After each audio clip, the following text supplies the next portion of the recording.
नमस्कार दोस्तों, आप सभी लोगों का स्वागत है मेरे यूट्यूब चैनल में। मैं आनंद गौड़। आज आप लोगों के लिए लेकर आया हूँ इनडायरेक्ट और रो फंक्शन। ये दोनों कैसे काम करते हैं एक दूसरे के साथ।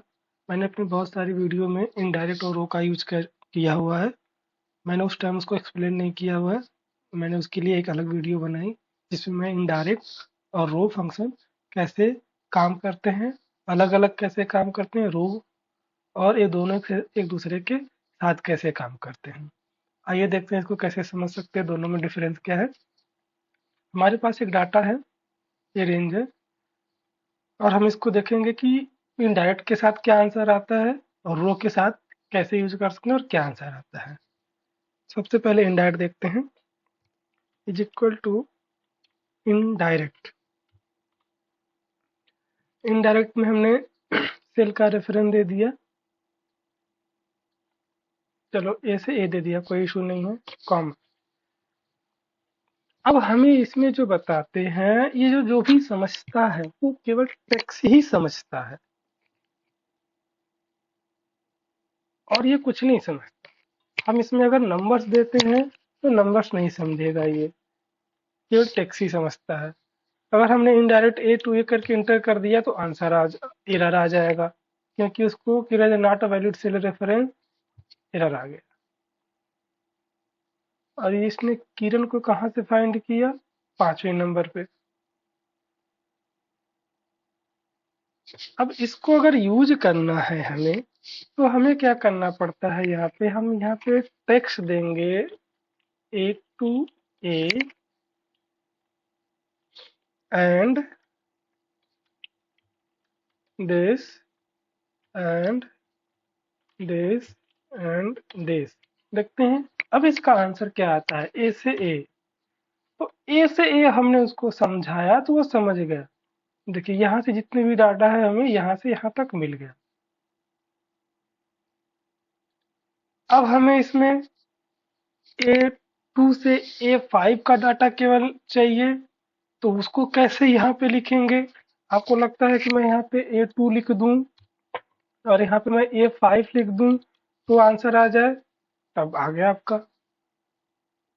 लेकिन ए टू से नहीं आना चाहिए।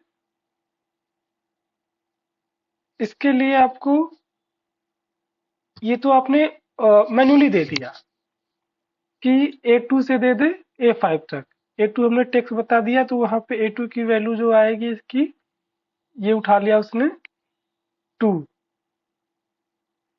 अब हमें इसी के अगर किसी सेल के रेफरेंस में देना है, मैं यहाँ पे लिख दूं मुझे 2 से लेके 5 तक का डाटा चाहिए, तो आप कैसे देंगे इसको?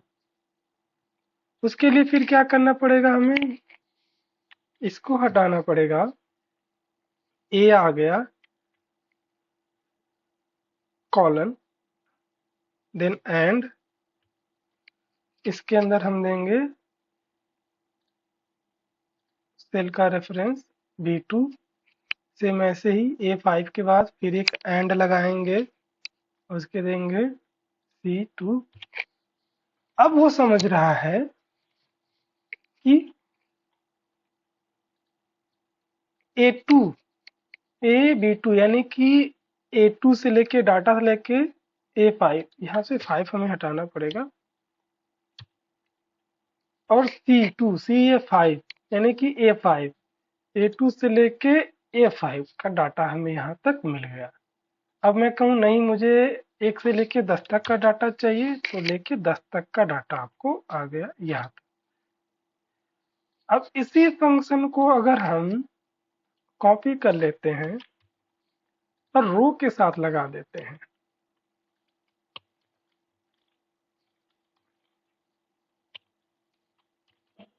तो आंसर हमारा क्या आएगा? अब ये कह रहा है कि एक रो बनाओ A2 से लेके A10 तक, लेकिन हमारे 2 से शुरू हुआ और 10 तक नहीं पहुंचा। क्यों नहीं पहुंचा? क्योंकि हमने यहाँ पे एरे नहीं लगाया, और जैसे एरे लगाया 2 से लेके 10 तक का, तो रो लगाने से क्या हुआ कि वो रो एज ए नंबर करके डाटा आ गया हमारा। तो दोस्तों दोनों में ये फर्क है। अगर आपने इनडायरेक्ट यूज किया तो हमने बताया ए डाटा का सेल से A2 से डाटा निकालना है A10 तक का। और जब हम उसको रो के साथ यूज किए तो वो कह रहा है A2 की वैल्यू क्या है, 2। यहाँ का सेल का रेफरेंस देखेंगे तो रो 2 आंसर आएगा। और ए ए का C2 यानी कि 3, A10 यानी कि ये, तो उसको डाटा नाम ला के वहां का वो सेल का रेफरेंस आपको एक एरे बना के दे देगा, 2 से लेके 10 तक का। अब यहाँ पे मैं अगर 8 कर दूं तो 8 तक का आएगा डाटा। और इसमें क्या होगा, वो केवल नंबर्स बन के आएंगे। तो ये दोनों चीजों में फर्क होता है। इनडायरेक्ट जो होता है एज ए टेक्स्ट रिप्रेजेंट करेंगे किसी का डाटा निकालने के लिए, और रो के साथ यूज करेंगे इनडायरेक्ट, तो वो क्या करेगा कि रियल सेल का रेफरेंस हम टेक्स्ट में देंगे और वो एक एरे बना के आपको देगा जो उसकी इनपुट मिलेगा। इसमें अगर आपको कोई भी डाउट हो तो आप कमेंट सेक्शन में पूछ सकते हैं, शीट पे जाके देख भी सकते हैं, समझ सकते हैं। ये शीट हम शेयर नोट पे आप लोगों के साथ शेयर है, और कोई ना चीज समझ में आए तो आप पूछ सकते हैं। थैंक यू दोस्तों।